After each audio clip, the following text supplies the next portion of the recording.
Hello, everyone. This is Tikva again with Sanjay from Homeopathy for Humanity. Today, Hello. we embark on our discovery of Aphorisms 32 and 33. Thank you for joining us. Yeah, it's really crazy and sound funny to introduce us in every video. Yeah, I am Yeah, Dr. that's why I think Sanjay. it should be very short, just in case somebody Yeah, shares it. and we are on to aphorism 32 and 33, right? Mhm. So Yep. shall we begin the screen share so people also can see? Yes, please.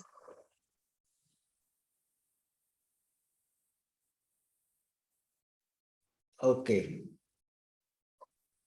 Okay, so in the previous aphorism, we were talking about how medicine acts unconditionally, but disease is conditional. In order for disease to happen, there has to be a certain series of events. Disease does not happen unconditionally. We are perpetually surrounded by pathogens, toxins, radiation, all these things that can go wrong all the time, but we are not always affected. That's where individualization and susceptibility come to play. Susceptibility is very important in homeopathy. There has to be what I call perfect storm to occur before somebody would fall ill. There has to be everything needs to be lined up just right. Now There is here, one more. There is one more word which can come into the play when we talk about susceptibility of an individual. Idiosyncrasy. Idiosyncrasy is that part when somebody is sensitive, highly sensitive to some specific factors or specific drugs or specific substance, or you can say allergic to a specific things. Susceptibility of particular individual to certain things is one part, and idiosyncrasy is sort of allergy of individual. We see a certain allergic things which cause allergies.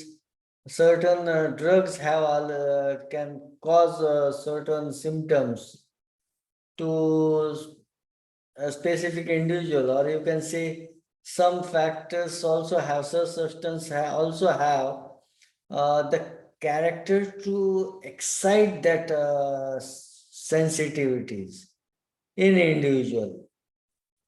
You can say drugs ability and susceptibility is particular to an individual. We need to make these things differentiate. But we are on to the aphorism here, 32. And earlier, as Tikva said, we see how a disease is conditional. The individual is affect the disease uh, on specific conditions. Not each and every individual we are affected by each and every disease, each and every contact like that. They have ability to have effect, but it's totally dependent on particular susceptibility and sensitivity of the individual. And as she said, a perfect storm is needed to happen, right? So, and we know that medicine, they also act unconditional. In every individual, they will produce. But the symptoms will be always dependent on the particular sensitivity and particular susceptibility. More or less, if the means these symptoms will be produced according to their susceptibility. But they will act unconditionally in each and every case. Same, Tikva, you can go forward with the aphorism. Aphorism 32. But it is quite otherwise with the artificial morbification, which we term medicine. Every real medicine, namely, acts at all times, under all circumstances, on every living human being, and produces in him its peculiar symptoms, distinctly perceptible if the dose be large enough. So that evidently every living human organism is liable to be affected and, as it were, inoculated with the medicinal disease at all times, and absolutely unconditionally, which, as before said, is by no means the case with natural diseases. Yep, so Is there here's anything again, below? the artificial morbific medicines act at all times and in all circumstances, especially if the dose is large. Medicine produces particular symptoms in every person. Yeah, what do you mean by large dose? I think this term need to explore little bit. What do you say? Well, Tikwa? provings are done in potency, so it doesn't necessarily mean in crude doses, but large doses. The word large dose generally in Hahnemannian terms means quantity. The quantity of medicine given, generally in Hahnemannian terms, the amount, large dose. Not necessarily the potency, not necessarily the strength, not necessarily whether or not it's mother tincture or potentai, but the quantity, the amount. For example, And there's from here, we can see during proving, the process of proving and dosing, during proving, we can say they have to take multiple doses with frequent intervals. if they don't respond to the first dose. Because if the person doing the proving responds to the first dose, that is the best, because we get the timeline of the symptoms. If they have to take more than one dose, we don't get the timeline. Those are two separate and very important things. You want to have people be sensitive when they're provers, so that one dose will affect the person, therefore rendering the timeline. Such and such happened immediately. Such and such happened after 3 days. Such and such happened after 12 days, after 20 days, after 30 days. When we have that timeline, that gives us a lot of information about the value of the symptom. But Right, in people who are not so susceptible to a substance, have to take the substance multiple times, where we don't get that information of the timeline. But it's still, exactly. it's still a viable proving. But the timeline is very, very helpful. Right. In this aphorism, we see again the factor. This explains how medicines are greater than the natural disease. Natural disease needs condition. Natural disease need environment. Natural disease needs a sensitive susceptibility of an individual. Only then these noxious agent or natural disease will have effect on the particular individual. but it's not same with artificial morbific agents. What is artificial morbidity? What is natural morbid agents? Artificial are medicine, which have ability to derange vital force. Natural morbific factors are natural disease producing factors. They can be anything. And he's talking here again, natural diseases, morbific agents, and artificial morbific agent. Both have a dynamic affection, means effects on the individual. So here he talks about if the medicines need environment, medicines need a perfect storm to happen, and in medicines we see they don't need, they will act each and every person and each and every time, right?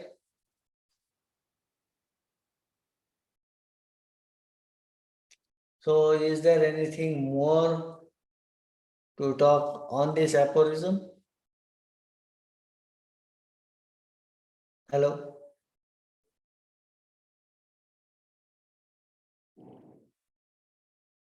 Tikwa, Are you asking me? I thought you were asking the people that were here.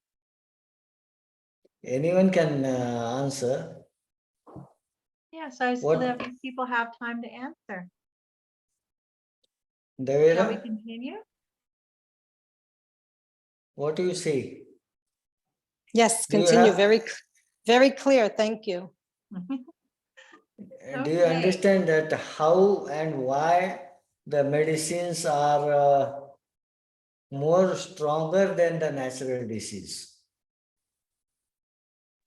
Yes. Yeah. And medicines are controlled actions, actually. They have potencies. We can control the action the way we want it. But we cannot control the natural disease. So it gives more strength to the artificial morphic agents, means medicines, over natural disease. And then in next aphorism, we can see he talks about an example, and very famous example he has given. And But that's everybody in the should know. footnote. That's later on in the footnote. Yeah. Step by step, step by step. Okay. You can Okay, continue. aphorism 33. In accordance with this fact, it is undeniably shown by all experience. Then you see that number one. One That number one, aphorism. see the footnote. That's footnote 1. In some aphorisms, we're going to have footnote 1, footnote 2, footnote 3, with very, very long footnotes, which gets very, very, very fun and interesting. But here, this is a simple one. That the living organism is much more disposed and has greater liability to be acted on and to have its health deranged by medicinal powers than by morbific noxious agents and infectious miasms. Or, in other words, that the morbific noxious agents possess power of morbidly deranging man's health that is subordinate and conditional, often very conditional. The right conditions have to be there for somebody to get sick. while medicinal agents have an absolute unconditional power greatly superior to the former. You remember that, when we have disease, right? We've got disease, and then we've got the medicine, and the medicine is stronger than the disease, and it covers it up and it gets rid of it. And then the person is under the influence of the medicine, and then the disease ceases to exist. It's really fun how this all happens dynamically. Mhm. Oh, my volume needs to be fixed. Hang on In a this second. in this aphorism, he talks about medicines are superior than the disease. Is that better, Devera? Is that better?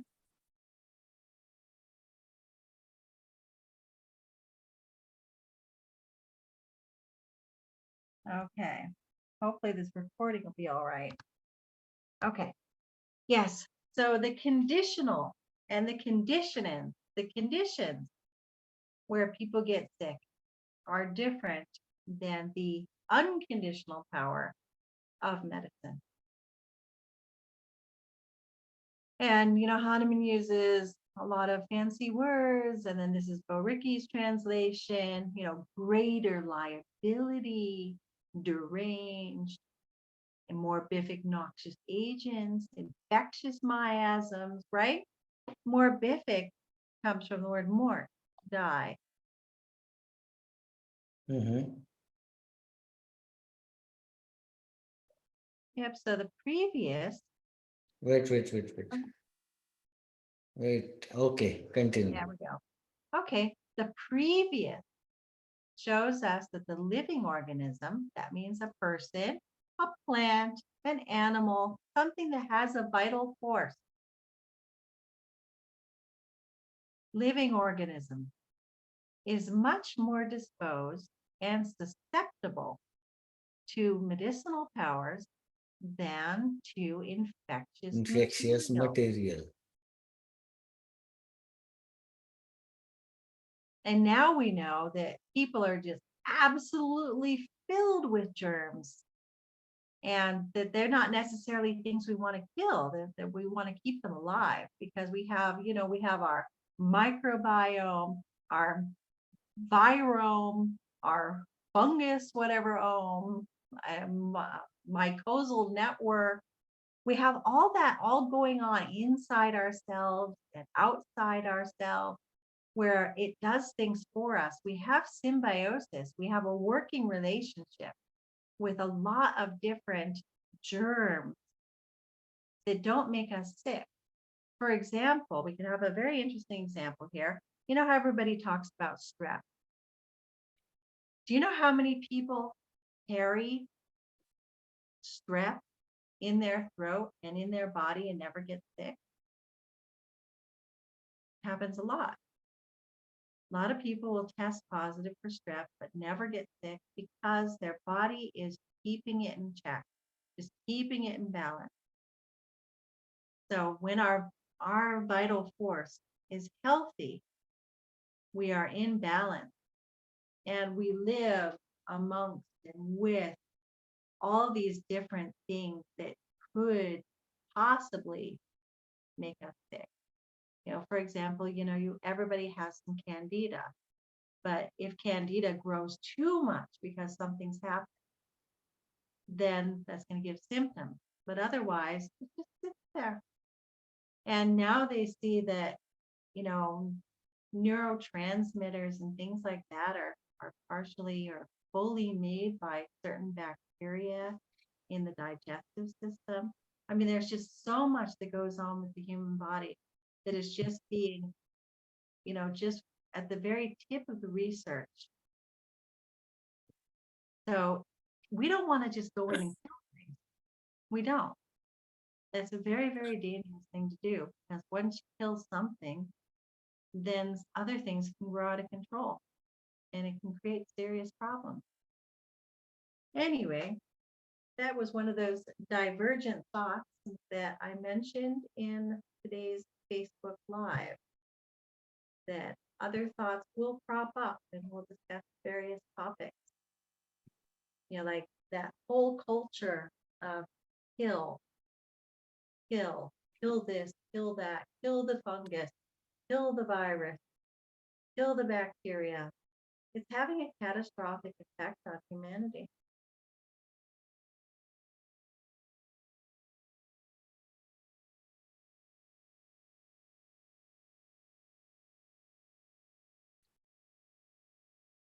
Okay, Sanjay, how about you read this footnote, aphorism 33? I know you love this example. I can just elaborate. You can read.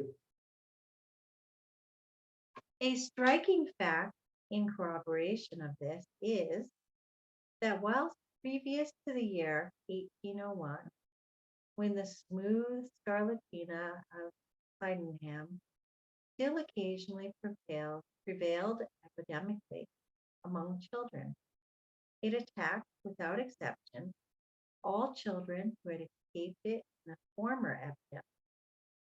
In a similar epidemic, which I witnessed in Koningslutter, on the contrary, all the children who took in time a very small dose of belladonna remained unaffected by this highly infectious infantile disease. If medicines can protect from a disease that is raging around, they must possess vastly superior power of affecting our vital force. Okay.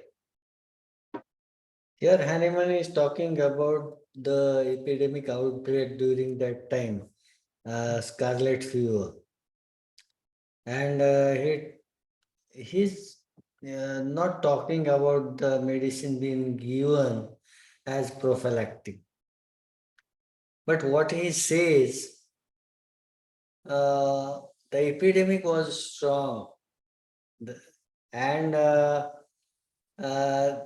he has given belladonna for the scarlet fever in the first outbreak. And he said that this second time was so strong that everyone was affected. Even those who were not affected in the first also got affected in the second. But only those who got belladonna in the first time as curative medicine, is not as preventive, as curative medicine, were managed to escape the second attack. What this explains?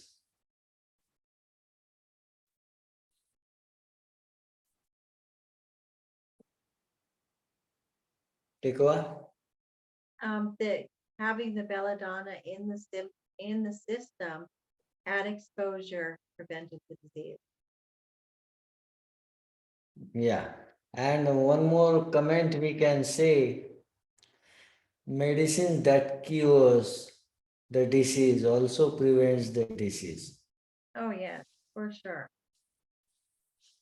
Yeah. This is a comment. But in this aphorism, Hahnemann tells that the children who got belladonna for the same sort of illness in scarlet outbreak in first time as curative medicines were escaped in the second attack. Means they were not affected. Other than these, everyone got infection. Everyone. Those who had infection in the previous attack, those who didn't had infection in the first attack, everyone was infected. But those who were infected in the first attack and got belladonna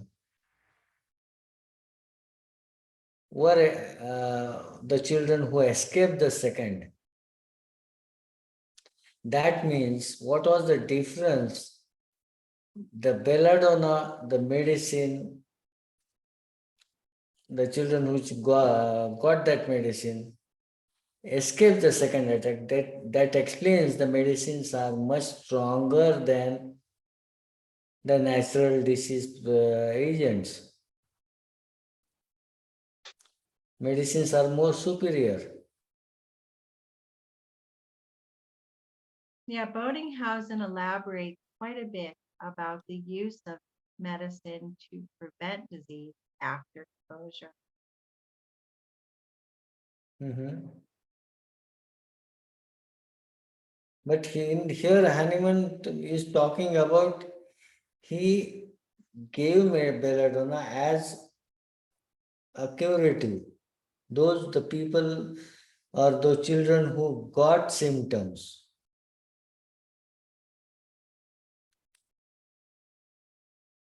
And when there was a second outbreak, only these children who got belladonna in the first episode were not affected in the second.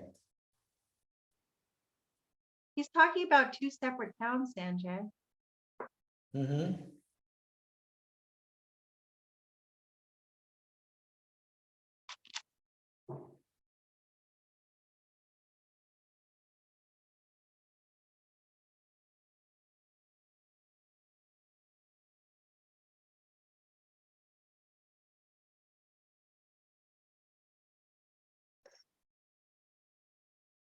Okay.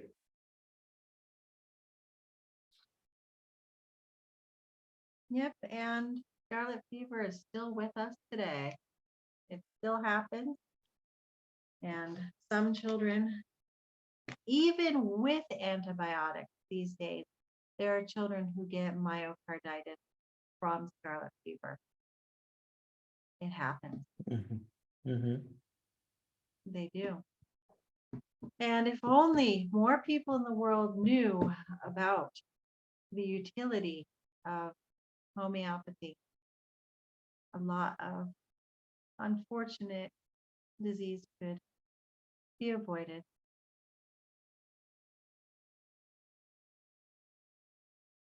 Okay. Nobody things don't progress. There's no, oh, what do they call that? Resistance. There's no, viral resistance or bacterial resistance, or nothing goes wrong because we're not trying to kill anything. We're just supporting the vital force.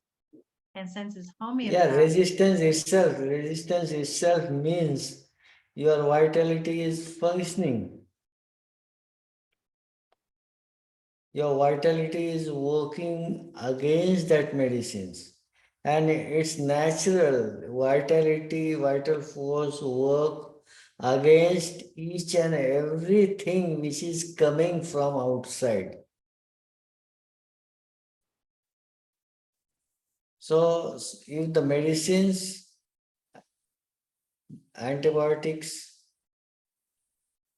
didn't work or they produce resistance, it's a natural response of the vital force.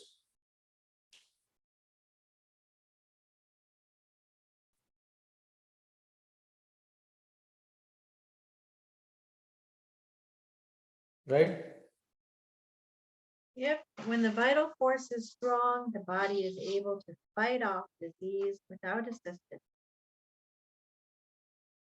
Yeah. which means also, I'll just mention this also, if possible, when you have a patient that comes to you with a mild ailment, it's best to let their bodies fight it off themselves without giving medicine, if possible. I mean, of course, if somebody has a severe ailment, of course we need to treat it. But some people have people come to them with mild ailments.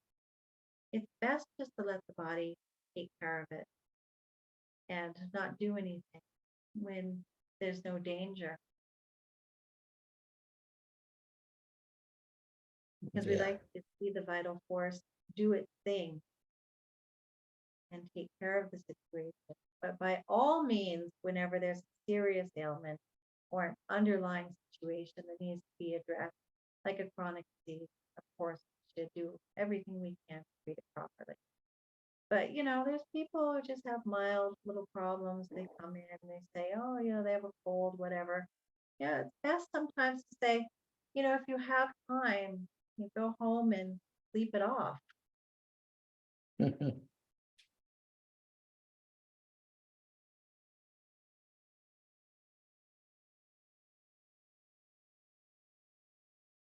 Every dose of medicine Okay, you give is dynamic and affects the vital force in a way. this part of organon is really very important part to understand medicine's effect, vitality, how vital force functions. And when you learn how vital force functions, you will understand how symptoms are produced.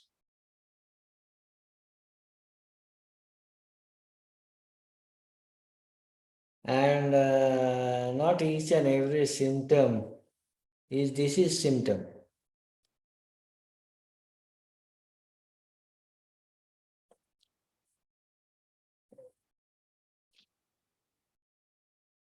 Yep, so we'll be continuing on this topic for a while longer. Yeah, we have a couple of aphorisms on this part. Yep, and then we have Especially the dissimilar. now Hahnemann will talk about in later aphorisms what happens. We are talking about natural disease and artificial disease, how vitality responds.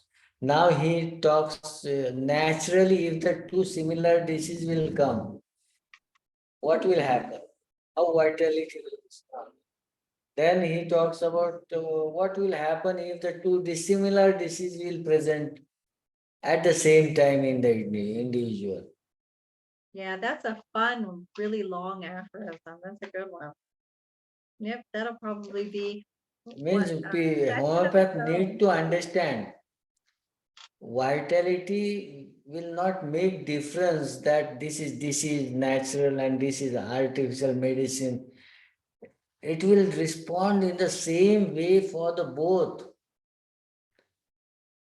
Here it is important to understand whether how the vitality responds to a similar substance and how vitality will respond to a dissimilar substances.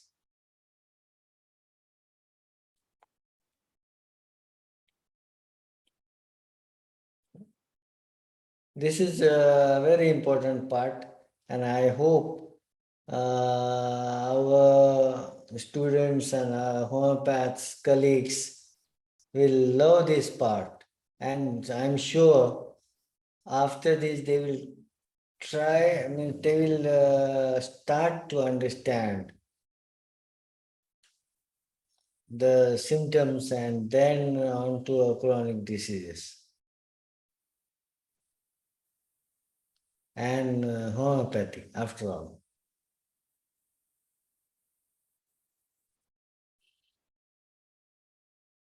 Devera, do you have anything to say?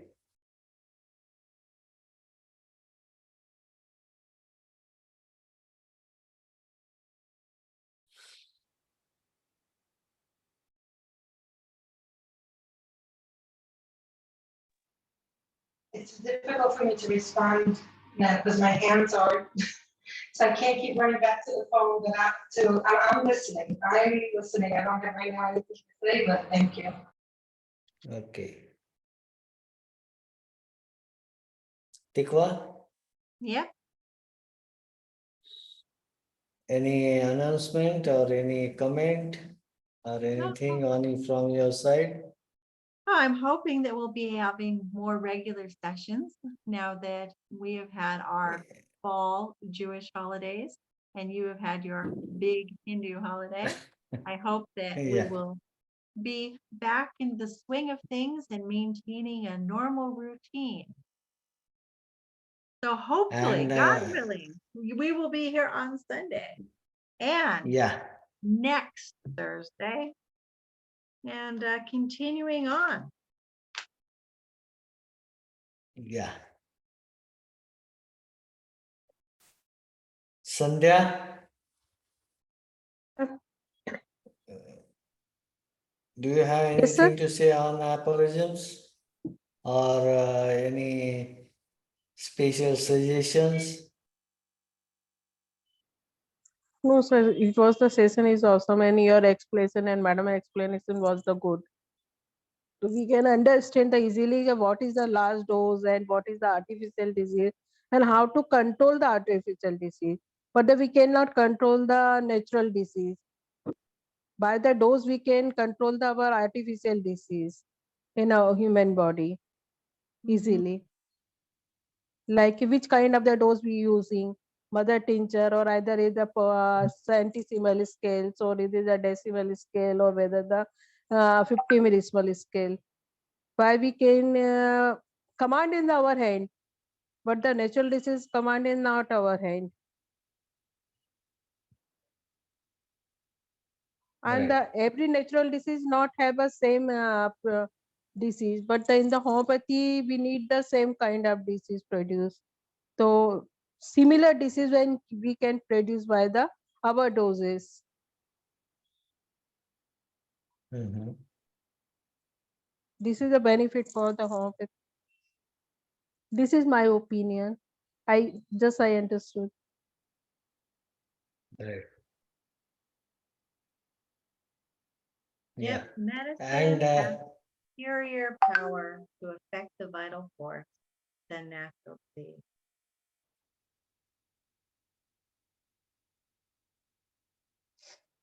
so it makes medicines more superior Mhm. than natural diseases. And I think holidays also over for all students. So you can tell your students also to Yes, sure, join sir. from next time. Yes, sir. Huh? Might be they will come on the Monday. Still they are celebrating whole holidays. Yeah, but I think lot of laddus will go into your brain and make it heavy. Yes, I will try to on the next Thursday class they will join because the might be they will come on the Monday because then our colleges Saturday is also holiday. So only Mhm. one day is left. So they will come on the Monday. Yeah.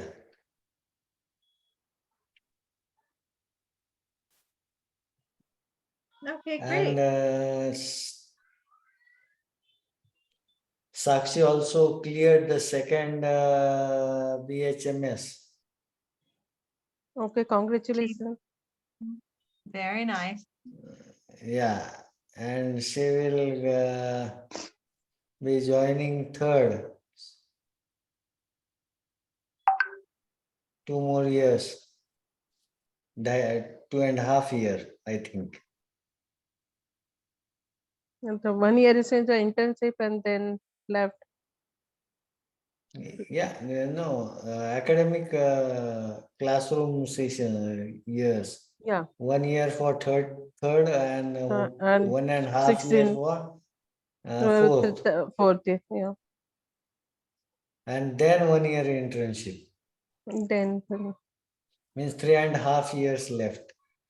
then after. After 3.5 years, then she can learn how to be a homeopath. From us.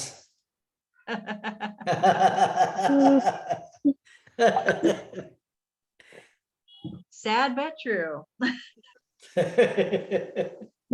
Yeah. Okay, guys. And Thank you, sir. Thank you, mom. It Thank was a you. wonderful session. It is a thank you, wonderful Devera, session. for being here. Mhm. Thank you for your support. Yeah, I'm always there. Though sometimes I disappear. Yeah, I know, you and your disappearing. Thank you, Yeah. Devera.